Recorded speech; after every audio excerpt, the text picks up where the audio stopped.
Hello and welcome back to the channel. I'm Thomas and today you join me in the Tesla Model Y dual motor. This one has got longer range than the standard one, 4-wheel drive crucially, and it's got these snazzy black alloy wheels which indicate maybe the performance one. So let's stay tuned for this video. So off the bat, Teslas are a fully electric automobile company based out of California for anybody who's unaware. They're quite popular. The gadgets in this car are pretty incredible. I've enjoyed driving this from Glasgow to Manchester and back. I've done a long jaunt within like a 14-hour period there and back, so I'm quite familiar with the car, motorway speeds, kind of the safety tech it offers, like the adaptive kind of cruise control, keep me in the lane, auto steer, all those kind of things that make life a little bit easier. However, I will caveat and say the charging straight off the bat is less than ideal because it's probably added close to 3 hours, if not 3 hours, to my trip within a 14-hour period. And actually I'm onto my 6th charger in 3 days right now as I record this, so yeah, it's been pretty good, I guess, getting full EV experience, because my only other EV experience so far has been like for a day and not really getting to use it out of the city. I've had this literally from 2 major cities in the UK, and we're just gonna pop by. I do like the instant torque. You put the foot down like all electric cars and you get thrown back into your seat, which is pretty cool. Not many vehicles do that. You do miss, or I do miss, an exhaust sound, like especially something like the BMW M5. You feel half the drama is that sound, whereas this just throws you back and you're doing 30 within like 2 seconds. It's really quick. Handling wise, the car's okay. I wasn't sure what I was expecting from Tesla because I've got it in sports steering in, is it standard mode for the pedal feel? There's chill mode for acceleration, which I thought might be less enthusiastic for a car channel, so I kept it on a slightly different mode there. But floor it down, and 60. Yeah. It's quite exhilarating, and I think when I've shown friends this as well, putting the foot down, yeah, it's really fun. So on the right hand side of the steering wheel we have a gear selector, which is very kind of Mercedes-esque in terms of the style. Either that or you think of an old school American pickup truck, just right down in the column shifter. All the way down for D for drive, hit it down again for cruise control, double tap it and you get this auto steer coming up, and it comes up on the main screen in the middle. As long as you've got your hands on the steering wheel, that should do most of the heavy lifting with regards to kind of steering. I have found it's very good on motorways and when the lines are clear. So if it's daylight and we've got motorway lines are well painted, fantastic. When it's dark and you're on city streets and it's a little bit, yeah, there's not many defined lines, you've got potholes and yeah, it struggles to read it and it kind of pulls you around a little bit. So I wouldn't recommend using it on city streets or unlined roads really. That is fabulous. I've also got it on this rainbow setting, which is really colourful and fun. Part of this car's got so many gimmicks, which I'll talk about when we get through the video. But yeah, for day-to-day driving, the Tesla's great. It even brings you to a stop and accelerates as well. I don't know if that's this particular dual motor version versus a standard one, but like there's a car in front of me approaching a roundabout. This is where do we trust it to slow down? Yeah, we're braking, we're slowly braking. We're slowly braking, come on. There we go. And the acceleration's there. Sorry, the deceleration even. Now we're moving off. Come on. And this is all happening live without me putting the foot in the gas. And that's what brought us down to like really 7 miles per hour at a roundabout, and we're now accelerating back up to the national speed limit as we come off this motorway, off this roundabout, sorry. There we go. Yeah, really clever system. I quite like it. Yeah, I think Tesla's thought of quite a few everyday things to make life a little bit easier. And we'll get into some of the cons later on in this video, but things like your wipers and lights are all done through the screen, which every time I was on the motorway lights, they're on auto, but do you ever get that drizzle on the windscreen, you just want to kind of squish it away, or like wipe it away, just a quick clear. There is a button on the left hand side of the indicator stalk that sprays it, but I felt like I was wasting the spray all the time. So yeah, you have to go through the screen to kind of adjust if you want auto do quite like this glass panel above me. I will caveat and say when I was in Manchester and it was rain, surprise surprise, the heavy rain was bouncing off that glass and it was just quite deafening, very loud. And when I was trying to make a phone call, that's all you could hear, or the other end of the person on the other end of the line could hear was this heavy rain battering off the glass. So that was a little bit unusual. But yeah, I think if you had some sort of blind to go across or something just to help absorb the sound would be great. So some other electric car general perks is being an electric platform as well. It's been designed to be an electric car from the ground up, so there's loads of storage in this car. The cubby holes up front are ginormous. We've even got a fruit, as we'd probably call it in the UK. We've got a boot in the rear, a front boot. Yeah, frunk if you're in America, but fruit I guess if you're in the UK. That's pretty decent size. It does seem to be weatherproof. I've had a wee feel in there and I've driven through the rain for 3 days now and I've not had any drama. Not put anything in there, but I can't see it being wet, so I presume that's sealed, so if you put your luggage or something in there, it'll be fine. Completely flat floor in the rear, so that's going to be ideal for 3 adults. And even more rear kind of comforts, we've got heated seats in the rear for every seat, so not just the 2 outer seats, but the middle seat. And I'll say even the Dragon XJ, that's got rear seats that are heated, but not the middle one. So that's quite a neat feature. You can have all 3 seats in the rear heated, so if you've got 3 adults, 3 whoever it may be, 3 people, they can all be in comfort at various stages of heating. A little bit of pull, and there we go.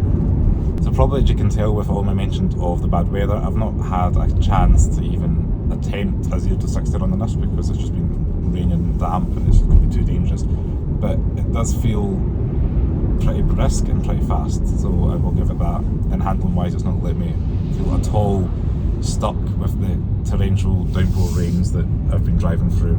Even when visibility's been low, the cameras have done great, and yeah, that's been great. And speaking of cameras, there's cameras everywhere. Front, rear, side, even inside the car there's a camera. When you indicate, the B pillars come up on the middle of the screen, so on the right hand side of this big massive screen in here, to show you what's kind of in your blind spots. So it's really handy if you're on the motorway and there's maybe a truck or whatever it may be. You can see in your mirror, but if you have a quick look at the glance there, it takes you 2 seconds, especially on the opposite side of the car, looking left, and a car I'm not familiar with, you tap that there, and I can see the side of the car quite quickly. So that's quite a clever feature. The key for the car is this little card, which is like a credit card sized bit of material. You just tap it on the B pillar. I like the concept of it because you've not got a big clunky key to carry. However, I will say when I had my suitcase pouring with rain, trying to get into the car, there's no unlock button on it. Like, I miss just having an unlock button. And equally, trying to get into the boot, you need to, like, as far as I'm aware, I couldn't just pull the boot. I had to like tap it on the door there to unlock it, pull the car open, tap boot release on the big screen, and then put the suitcase in. I guess if you had the car as you owned it, you probably have the app, you could precondition it and get the car unlocked with your phone, but this is how I live, or I've been living with it.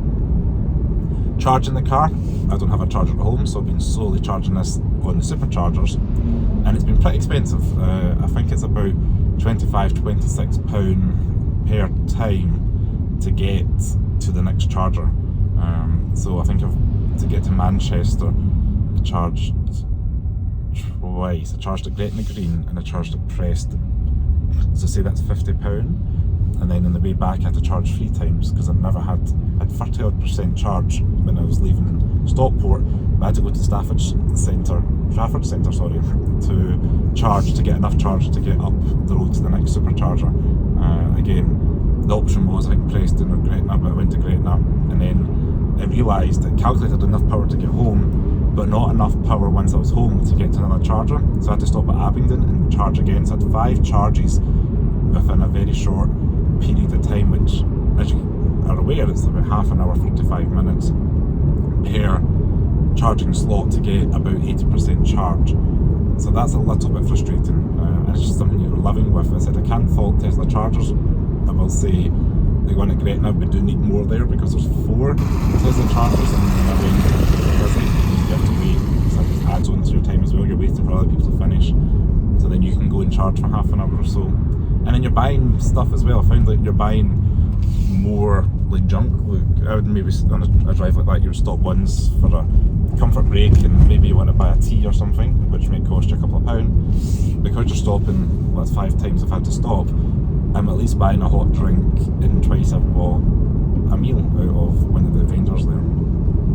So yeah, it's a catch 22. I don't know, it's costing you £25 per time really to charge, and on top of that you're spending extra money, so something to think about going forward if you're doing a long trip. So really my only gripe with the car is to do with the charging, and that's not down to this exact Tesla, that's just infrastructure, charging capability. It's great, but my first hand experience of having the first time using this, it's frustratingly long, versus I could fill the car up in Glasgow, get to Manchester in one tank, and then put a little bit more petrol in the car there, and then come back, and it would have taken 2.5 hours, 3 hours off a very, an 8 hour trip. This became almost 12 hours, so 11.5 hours, so yeah, it adds up quickly.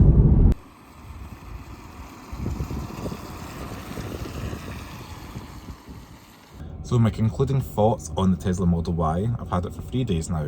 I've driven, I don't know, it's 500 odd miles, 600 miles, and it's been a decent vehicle for the job. Trying to navigate East Kilbride roundabout. I like the technology in it for sure, that's a big plus, and I think probably my demographic is where this car's aimed at. I showed my dad it, and he just got in and was like, yeah, not loving it.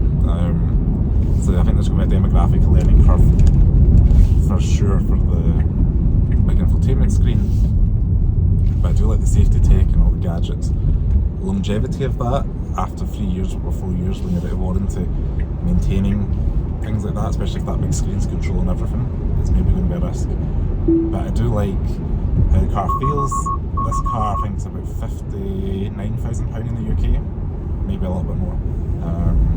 If you went to buy one today, but I think it's about 59, and it's alright, like it's it feels okay overall material wise. It said it's not terrible build quality. I think from what I've seen online I was half expecting it to be like a 2004 Kia or something, I don't know from connected clips, but there's cheap plastics everywhere.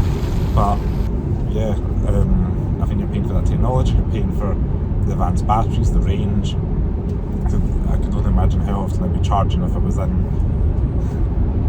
like a more normal EV, where maybe I had 100 odd miles of range. It's definitely been comfortably over 200 miles.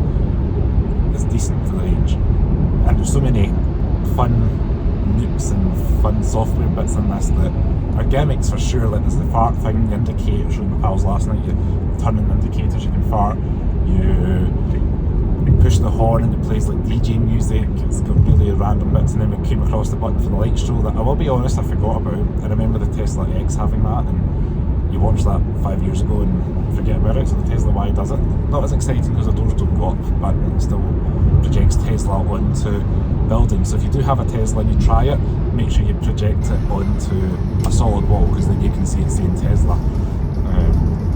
on the wall, which is just such a cool gimmicky software bit. There's a fire, there's games, there's Netflix, all these things as well. I guess if you were bored charging, you could do as well to kind of keep entertained.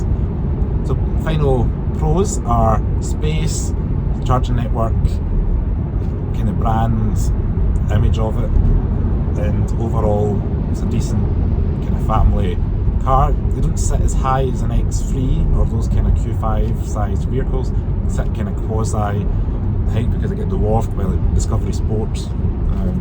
With regards to ride heights, it kind of maybe feels like something like the height of a cash guy sitting driving it, even though you've got all this room above you, very airy feeling. And as I said, the only downside I felt is the learning curve, because everything's through the screen, and the charging, just because I had to do a long drive, and yeah, it just added hours to my life, which I won't get back.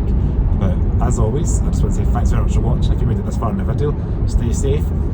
Thanks for watching. Ciao.